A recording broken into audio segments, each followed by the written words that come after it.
What's up, everybody? My name is Jason, and welcome to the $10,000 EIDL grant stimulus update low income. It is Tuesday, February the 16th, 2021. Please do me each favor, give this video a thumbs up, hashtag EIDL with your comments below, copy and paste the exact title of this video. And make sure you tag Big Ben Cardin, Jackie Rosen, John Cornyn, and your two state senators and share it all over social media. And if you'd like me to help grow your business with a brand new website that we're about to launch real soon, that's going to turn into a mobile app later this summer, I ask you please subscribe to this channel right now and hit the bell. All right, ladies and gentlemen, we have had hundreds of people in the last 24 hours get their targeted EIDL advance email from the SBA. I estimate at least 15% of this channel, which would be close to 9,000 out of over 60,000, have gotten an email. And as per the last 3 videos and 2 polls that we did, comments totaling over 6,000, about 35% of you are in middle income. And we now have a third person in high income. So once again, this IRS code that the SBA is using that has about 6 or 7 different subsections, including if you have a town of less than 2,000 residents, even if it's super high end, you're low income. If you live in the poor side of town in Beverly Hills, you could be low income. So I don't know what's going on. It's people from late March to as far out as the end of June that are getting the email. So once again, if you got 1,000 per employee, you're going to get an email if you're in low income by the end of this month. They're sending out 50 to 100,000 emails a day. And again, if you saw yesterday's comments, hundreds of people got their email yesterday or the day before. So you still have 2 more weeks at least for those that are in low income if you got 1,000 per employee. Then sometime around March the 1st, they're going to send out 50 to 100,000 emails a day to people that applied between July 15th and December 27th when the SBA ran out of EIDL grant money. That'll probably take much of, if not all, of March. But then we saw a couple of days ago, the House Committee for Small Business comes out with $15 billion more of targeted EIDL advance money. Now that needs to make its way through the House and the Senate and get in the $1.9 trillion reconciliation package. But if it gets through, that's $35 billion because there's already 20 there. And to my knowledge, no one yet has been paid. So if you've been paid, I need to hear from you in the comments. I know we got thousands of people that have gotten an email.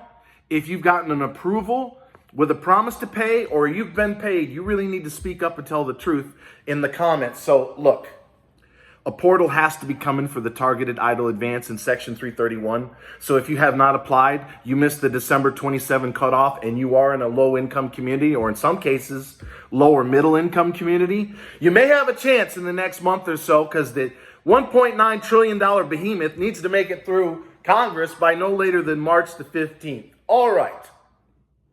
I want to spend the bulk of the rest of this video talking about Washington's obsession with low income. And I need you to share this.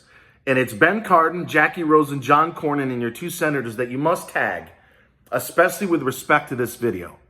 Because there's something bothering me. I'm about to go off on a bit of a rant here. There's something bothering me. We started this channel in late March, early April. There was no mention of low-income communities. None. Zero. And I did the same damn video from my truck in a park not too far from here in the early days. And we had nothing in March, April, May, June. It wasn't until July 10th that the EIDL for Small Business Act, known as S4227, landed in the Senate. And Jackie Rosen and John Cornyn, who I keep telling you to tag, co-sponsored that bill. It's now, I think there's 12 other senators from various states and both parties that have attached themselves to that particular bill. But if you read it, it sounds like I wrote it. There's no mention of low-income community. There was $80 billion for the grant, $100 billion more for the loan. You couldn't be discriminated against regardless of credit score or size. If you didn't want the loan, you'd still get the $10,000 grant as per S4227. And it removed the caps, put them back at $2 million, not $150, where they belong. Well, a couple of Thursdays ago, pinned in the top comment, Jackie Rosen realized that, holy shit, we've left out middle to high income with respect to the targeted EIDL advance. And then we have to hear another $15 billion for a total of 35 is going to be for targeted low-income communities? One has to ask yourself, well, what does that mean for middle to high income? Now, the glass half full would mean that Jackie Rosen must have gotten a wink and a nod from Chuck Schumer in the Senate. And she must have gotten some sort of approval to get middle and high income in Section 332, the emergency EIDL grant, because if you read her amendment, and she entered 3 of them, it strikes or removes the caps at 150, puts them back at $2 million where they belong. It strikes and removes the caps on the grants. None of this $1,000 per employee. And she references Section 1110E as in Edward of the CARES Act. So to me, and anybody else who's taken the time to read it, that is very good news for middle to high income. But once again, why the obsession with low income? Well, let me tell you why. We had the EIDL for Small Business Act in the Senate on July the 10th. There was no mention of low income. Then in August, you had the bipartisan Problem Solvers Caucus in the House. Democrats and Republicans, $50 billion more for the emergency EIDL grant. No mention of targeted low-income communities. It wasn't until the $2.2 trillion Nancy Pelosi Heroes Act, the skinny down version, not the 3+ trillion from last May, 2.2, that showed up conveniently a month and a half before the election. So you know what I think's going on, ladies and gentlemen? And I want an answer from Jackie Rosen, John Cornyn, Big Ben Cardin, and every other senator that you can manage to tag when you share this video. This is what you call a good old-fashioned vote buy. That's all it is. Middle-class Joe Biden, President Biden, he made it into the White House with the middle class. The 50 to 100,000 hardworking American small business owner that in most cases votes Democrat. Well, they've managed to turn their back, in my opinion, a huge mistake, to lock down the low-income community right before the election. In my opinion, and I've been in the weeds now, ladies and gentlemen, for almost a year. I've talked to so many people on both sides of the aisle, including the staff, which is mostly who I'm able to communicate with, and there's no doubt about it. This obsession with low income and targeted low income EIDL advance is nothing more than an attempt to secure the vote in the low income community. Because every single time a senator, congressman, and woman steps in front of the camera to talk about EIDL, what comes out of their mouth? Targeted low-income communities, like, aren't we the greatest? The Democrat Party not only has saved middle America, but now we're going to save the low-income communities. Well, I ain't buying it.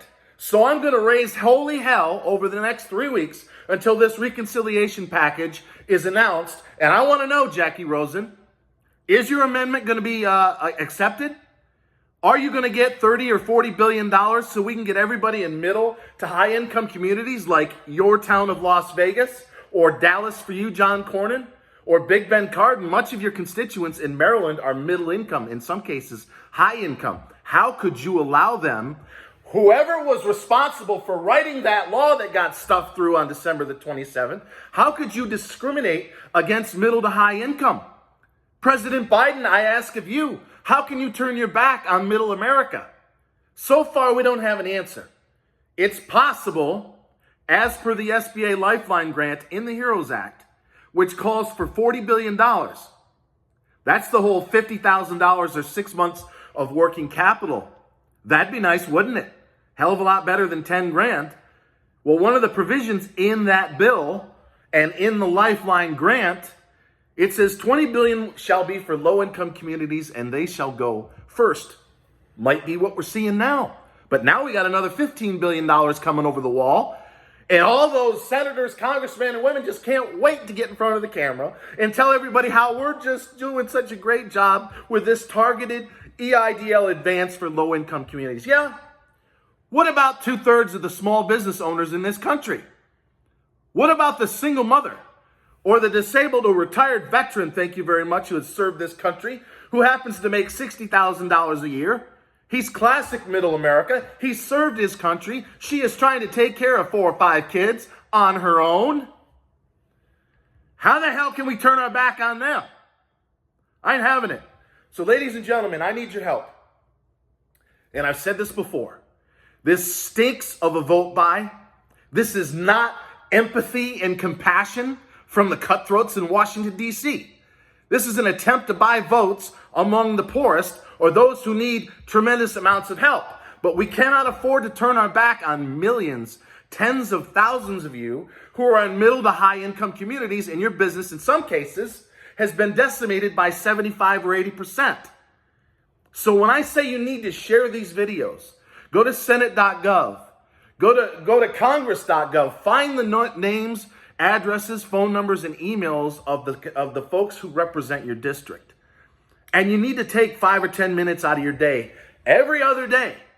And whenever they post on Facebook and Twitter, say, what say you about my $10,000 EIDL grant? I applied back in April or May or whenever it was. Your middle income, your high income, your business has been decimated. And the federal government, in an attempt to take care of low income, which appears to be exclusively, is turning their back on 2/3 of this country. We can't allow this to happen. Now, I don't want to sue, but if we have to, we have to. But I want an answer from Jackie Rosen and John Cornyn, Middle America communities. How are you going to sleep at night knowing that your constituents, the people that put you in office again in 2020, are not getting the full $10,000 they were promised based on congressional intent? I want an answer. Until next time, always remember, I love each and every single one of you, and thank you so much for watching.